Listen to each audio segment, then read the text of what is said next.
Ladies and gentlemen, the PlayStation 5 is quickly becoming one of my favorite consoles I've ever experienced, and I just think it's so much fun. But unfortunately, the discourse online is, where are the games? The PlayStation 5 has no games. And while I do wish there was more first-party games coming out, the PS5 actually has quite a bit of games, and in this video, I'm going to be telling you 10 of them that you absolutely need to play. So, let's just go ahead and get right into this video.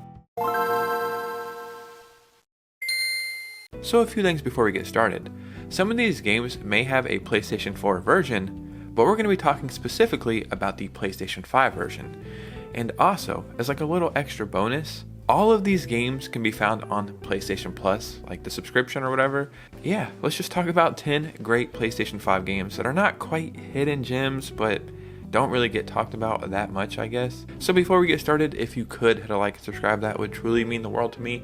We're a little over 200 subscribers away from 16,000, so a like and subscribe would be very much appreciated. And let's just go ahead and get into this video.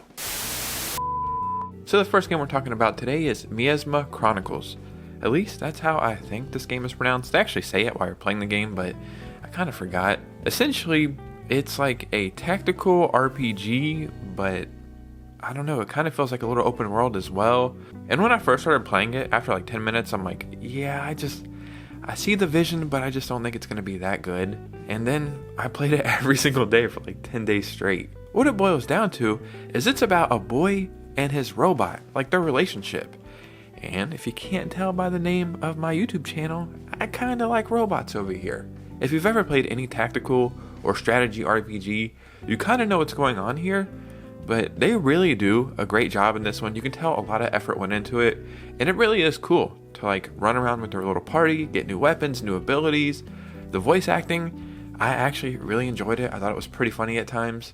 And yeah, this is a game I have truly never heard a single person talk about, and that's unfortunate. So I would say this is definitely one worth checking out. So on the PlayStation 5, there are truly like an endless amount of Yakuza games, and it seems like new ones are coming out every 6 months, every year. I truly don't know how it's possible. And when you say something like that, you would think, well, they're probably not that good, you know?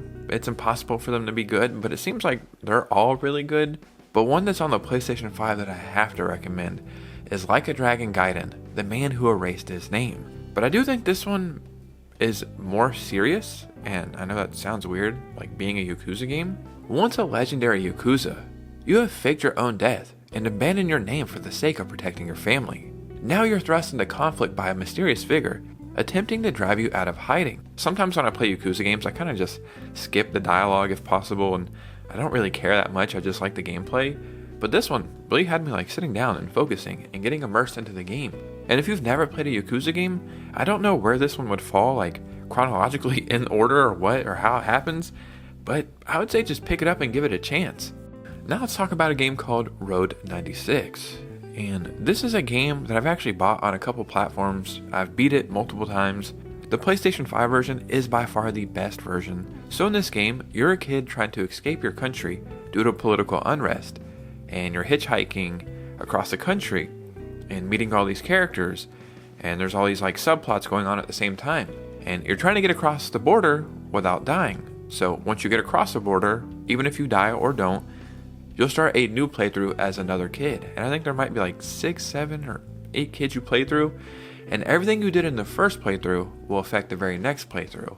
But what's really cool about this is there's like a 99% chance every single person who plays this game is going to have a completely different experience, because whatever you did in your playthrough affects the next playthrough. So you can talk to characters, not talk to them, hitchhike, take a bus, steal a car. This is a really charming game that has a really special message, amazing music, and it's a game that has something for everybody to enjoy in it. So now let's talk about Sniper Elite 5.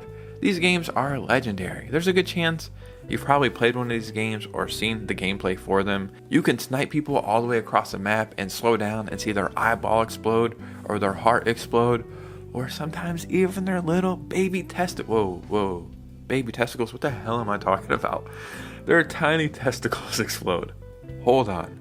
That got a little sus, I have to admit. I really enjoy these games because I love history, I love traveling, it's my perfect combination of just a super fun game. And they actually don't look bad as well. Sniper Elite 5 was still Sniper Elite at heart, but again, I think it took a more serious approach, and you really felt like you were in the middle of a World War II battle. Every single game takes place in a new country. I think 3 was in Africa, 4 was in Italy, and this one was in France. And there were times where I would just stop and look around the map like, damn, it's so beautiful here. But you know what happened here. And, well, what happened wasn't a beautiful thing. And it's really fun to snipe people, but it's also fun to like run into a city and start blasting people, to set traps. And I really do hope this series continues for as long as possible. But yeah, man, Sniper Elite 5 on the PS5 is a peak experience. So now let's talk about a game called Mount and Blade 2, Bannerlord. And the reason why I found this game, or came across it, is I started playing Kingdom Come Deliverance, the first one, and I really enjoyed it. It's a very, very hard game, but I love games that once you kind of get past that certain point in the game, maybe a couple hours in, you really get immersed and you think, I'm actually living in this game. And the whole medieval setting, like, yes, it's been done a million times in games, but once it's done right, those games are always very memorable, and they do it right in this one as well. In Kingdom Come Deliverance, it's more of like a singular experience, I would say. This one, you kind of feel like all the NPCs and you are playing together. You're like on the field, on your horse, killing a bunch of enemies. You need to create and develop your own character. And pay attention when you're creating your character, because I was not paying attention. And then I made my character look like a 13th century like hillbilly or something with a bowl cut. And then once I did that, I couldn't figure out how to change it, and I couldn't take my character serious, so then I had to reset my entire game. So yeah, it's just a very fun medieval game that's worth checking out. So now let's talk about Demon Souls. And it's like, Demon Souls, man, what are we doing here? Everybody knows Demon Souls. And that may be true. I'll be honest though, I'm not the biggest Dark Souls fan, not because I don't enjoy the games, but simply because I haven't really played them. I think I might have played Dark Souls, the very first one, at a friend's house for like an hour and thought it was cool, never thought about it again. And then when Elden Ring came out, I was like, man, that sounds fun. But unfortunately, I know that I'm like partly a contrarian, and when everybody pushes something on me, I kind of shy away from it. But Demon Souls was on PlayStation Plus. I thought I would give it a chance, and I really enjoy it.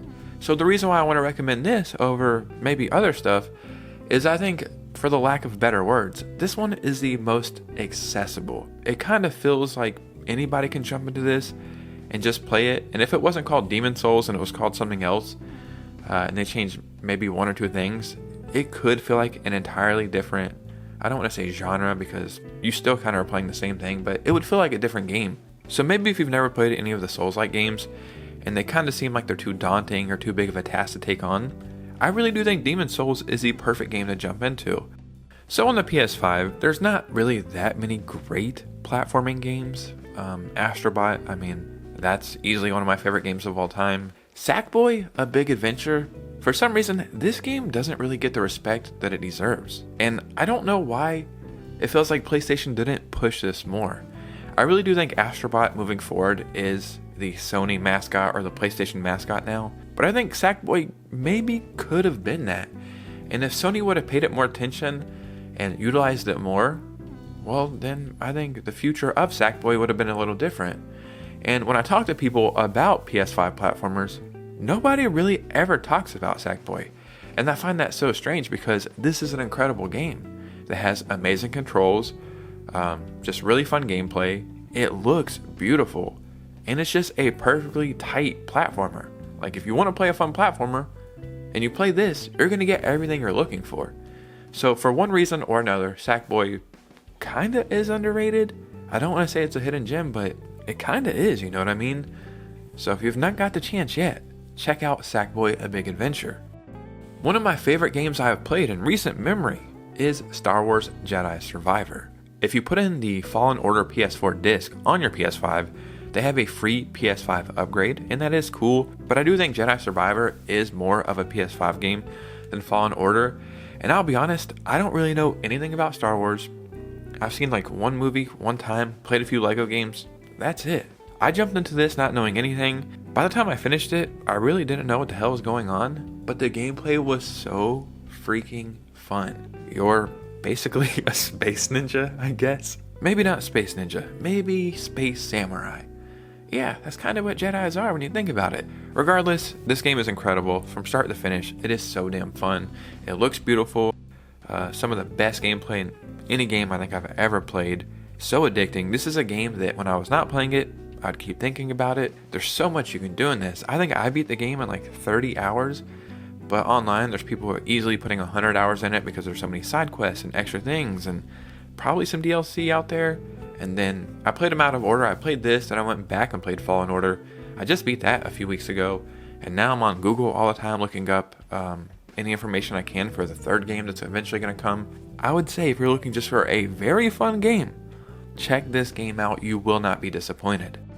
So the next game we're going to talk about is a very niche game and already a niche genre of gaming, and I'm talking about Session Skate Sim. Immediately, if you're not a fan of skateboarding, this one's probably not gonna even be on your radar. I've been skateboarding my entire life. I've played Skate, I've played Tony Hawk, I've played the old Thrasher games, I've played it all. You know what I mean? Skater XL, I've played it all. This is the closest you can get to actually skateboarding in a game, and it takes a long time to learn. I'm looking at the rating right now, and on like the PlayStation rating system, this is only 3 out of 5 stars. I would give this game 5 out of 5 stars. This is one of my favorite games to play because I can play it for 10 minutes or I can play it for 2 hours. It's a game I can just pick up the controller when I'm about to leave the house and play a couple minutes, or at the end of the day, I might play it all the way through the night. And it really is so fun. It's so cool to see how far skateboarding games have came. So if you like Tony Hawk or you like Skate or Skater XL or any of that stuff, I would say check it out because you can change the controls and make it more like arcadey, I guess. So like I was saying, there's probably going to be a very small amount of people who would even care about something like this, but it is a PS5 game I do think is worth playing.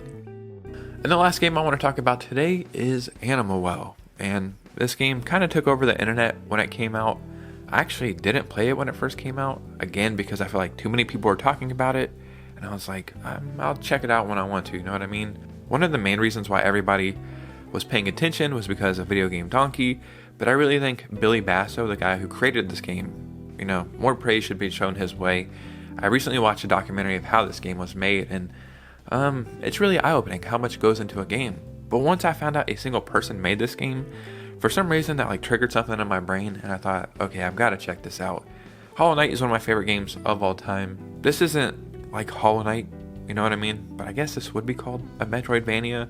It's almost like really a puzzle game at heart because there's so many ways to do so many things and so many secrets to find, and you'll be going one way and think, okay, well this is a dead end, I don't know what I'm doing. And then you'll just push up against something and go through a wall and then find a whole nother part of the game. And then you forgot what you were doing like previous. The scan lines might not be for everybody, so in the settings you can turn the scan lines off. And then once I did that, it kind of felt like I was playing an entirely different game. But regardless, the gameplay and the game and the overall narrative that can say so much without really saying anything. This is a really special one, and I think as time goes on, people are definitely going to look back more fondly on this game, and it will be more appreciated. Ladies and gentlemen, there was 10 PlayStation 5 games that I think everybody should check out. All of these, in my opinion, are must-play games. Sure, they're not God of War, and Uncharted, and Astrobot, and all the big names, but some of these games, in my opinion, are just as good, if not better than those games. And if you look, man, the PS5 does have some bangers. So in the comments below, let me know any games you might be playing, anything you think I should check out. Just start a conversation down below. If you made it all the way to this part of the video, if you could do me a favor and hit a like and subscribe, and follow me on Twitter and Instagram so we can keep the community growing, that would be very much appreciated. And you guys know me, I will see you very soon with a new video. Peace out.